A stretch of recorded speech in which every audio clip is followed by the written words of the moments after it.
returned elected.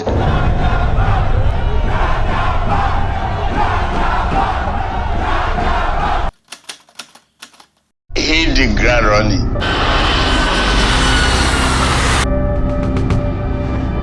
While their countries battle economic crises and insecurity, some African presidents are globe-trotting at an alarming rate.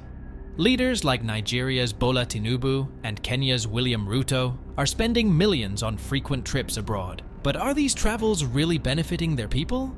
Critics call them tourist-in-chief and flying presidents, pointing out the enormous costs of these trips while citizens face poverty and inflation. In this video, we uncover the staggering amount of money spent on presidential travel and ask whether it's time to ground these frequent flyers for the sake of their nation's progress. Stick around as we dive into the shocking numbers, the criticism, and the pressing question. Do like and subscribe. Presidential trips abroad are nothing new, but in Africa, they've sparked intense debates. With the rise of economic diplomacy, these journeys are under scrutiny. Are they truly necessary or just extravagant? Behind every trip, there's a deeper story that reveals the shifting dynamics of domestic politics. Leaders jetting across the globe have earned colorful nicknames from critics: globetrotters, flying presidents, and in the harshest terms, absentee presidents. These labels capture the frustration of those who see their leaders spending more time in foreign capitals than addressing crises at home.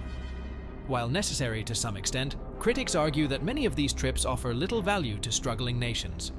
These flights often take off at a time when countries face spiraling living costs and heightened insecurity, leaving citizens wondering, are these travels really worth it? Consider Kenya's William Ruto and Nigeria's Bola Tinubu, two presidents frequently in the spotlight for their air miles. Both leaders have been criticized for their heavy travel schedules, especially as their citizens grapple with tough economic realities.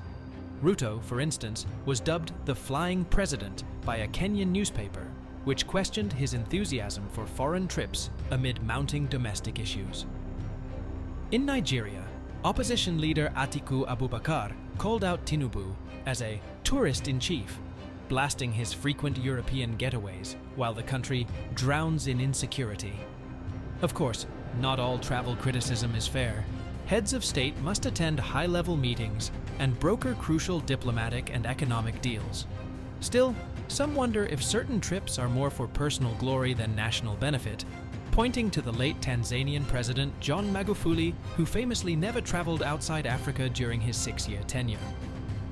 Foreign policy expert Professor Macharia Munene strikes a balance, recognizing the importance of some trips, but labeling others as wasteful. Ruto and Tinubu defend their journeys, saying they tackle the very problems critics accuse them of ignoring. In Tinubu's first 1 year, he embarked on 17 foreign trips, nearly 2 per month. Yet Ruto outpaces him, clocking around 50 trips since 2022, averaging more than 3 per month.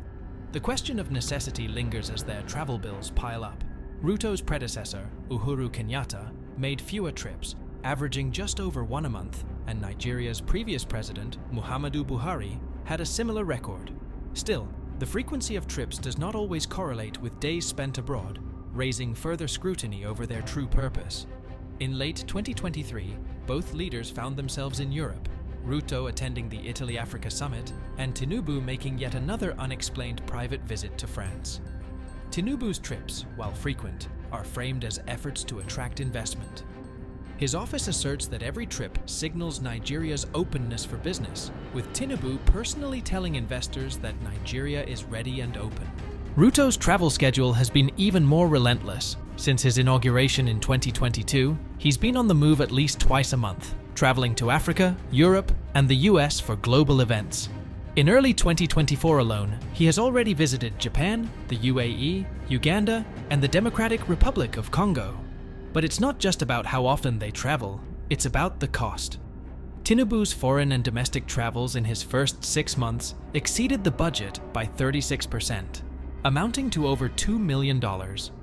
In Kenya, Ruto's office saw a 30% increase in travel expenses, with foreign trips accounting for millions.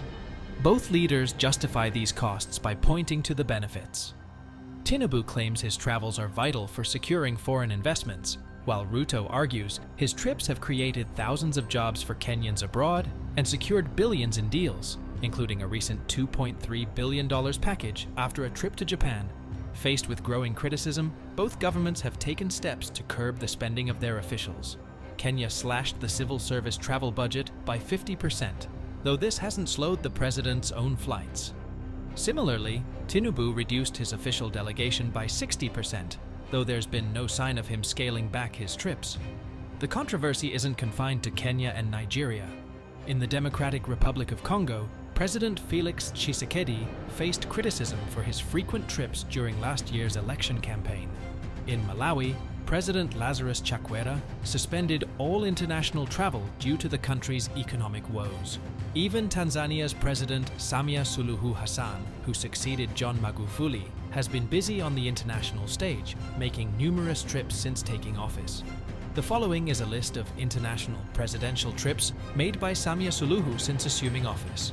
In 2021, she made 11 official trips to 10 different countries, totaling 28 days of official business travel outside the country. In 2022, she made 17 official trips to 15 different countries, totaling 58 days of official business travel outside the country. In 2024, she made 19 official trips to 18 different countries, totaling 39 days of official business travel outside the country. Leaders across Africa, from Uganda to Sierra Leone, are feeling the heat for their travel expenses. Newspapers have labeled some as flying presidents, suggesting that many of these trips, while perhaps justifiable on paper, may be out of touch with the struggles their citizens face daily. In conclusion, should African presidents focus more on solving internal issues than on securing Western deals that often seem distant from the needs of their citizens? Could a ban on unnecessary foreign travel be the first step toward better governance and accountability? Let's discuss below. Do these trips offer real value, or are they a waste of resources? What solutions do you think would keep African leaders closer to home? Feel free to share your thoughts on the comment section, and do like and subscribe. I have heard what you have said. I have seen what you have done. Deal with some of the issues that you have raised. I am looking forward to this engagement. As a government, we are committed to improving the lot of our people and delivering on our promises to